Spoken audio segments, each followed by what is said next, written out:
Sukses itu bukan tentang kerja keras, sukses juga bukan tentang kerja cerdas. Langsung rame gitu ya. Apa Pak kerjanya? Oh ini pasti kerja yang ikhlas gitu ya. Kerja yang sambil mengandalkan Tuhan segala macam. Nah jadi banyak banget topik yang dibahas di sana. Saya bahasin satu-satu. Misalkan contoh kerja keras. Kalau kerja keras buat sukses ya, kemarin ada salah satu sahabat saya yang posting, dia bilang kalau kerja keras adalah jalan untuk sukses, maka semua yang kuli bangunan itu pasti yang paling sukses karena mereka kerja paling keras dari pagi sampai malam. Kalau soal waktu, ya kerja mengandalkan waktu adalah yang kerja paling banyak, ya dia yang paling sukses. Yang paling banyak adalah kerjanya ya tukang warteg 24 jam, waktunya itu dipakai terus. Karena dari pagi sampai malam 24 jam dia muter. Kalau misalkan kerja cerdas adalah jalan untuk menuju sukses, maka nggak ada bisnis yang tutup ya karena semuanya menggunakan sistem kerja cerdas gitu ya. Sebenarnya apa sih rumusannya untuk menjadi sukses? Ada juga sahabat saya yang bilang kita harus bekerja terus mengandalkan Tuhan. Saya setuju bekerja dan mengandalkan Tuhan. Tapi banyak sekali orang yang memilih hanya untuk bekerja dan mengandalkan Tuhan.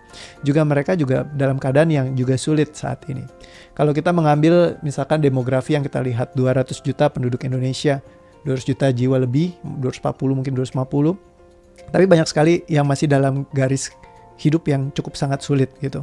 Kenapa? Padahal mereka juga setiap hari berdoa minta pertolongan Tuhan. Jadi sebenarnya jawabannya apa dong Pak? Ya, karena Tuhan tidak mengubah keadaan suatu kaum sampai dia mengubahnya sendiri. Dia kalau tidak mengizinkan dirinya untuk berubah, maka Tuhan tidak akan mengubah keadaan mereka.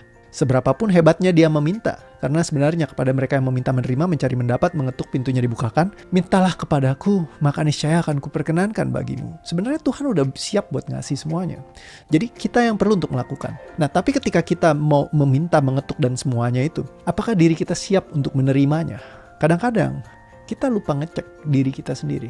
Kadang ketidakyakinan kita meng-cancel doa kita sendiri. Ah Pak mana bisa sih, nggak mungkin lah. Semua hal-hal tersebut, semua suara-suara hati yang negatif gitu kan. Biasa dibilang sama orang, oh iya kalau kayak gitu, udah terus lakukan.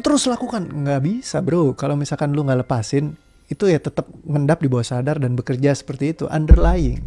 Lepasin dulu gitu, ketika dilepasin akan lebih happy, lebih enak, lebih nyaman, dan kita akan jadi satu garis lurus. Yang penting bukan kerja keras, yang penting bukan kerja cerdas, tapi kerja selaras. Selaras adalah tubuh, pikiran, dan jiwa. Semuanya tuh oke, open, nyaman, asik, tenang-tenang aja, happy aja. Nggak ada perasaan yang mengganggu. Ketika ngomongin kaya raya, sukses, kita udah ada rasa yang nggak enak. Misalkan kayak, apalagi kalau misalkan kita menganggap yang kaya itu ya hasil dari korupsi. Kalau orang kaya itu ya, itu pakai cara-cara yang nggak benar, sikut sana, sikut sini. Atau orang kaya ya semuanya begitu sombong-sombong, pelit-pelit.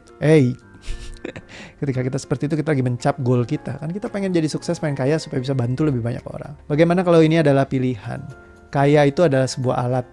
Sukses adalah alat untuk kita membantu lebih banyak lagi hal baik yang bisa kita lakukan di dunia ini.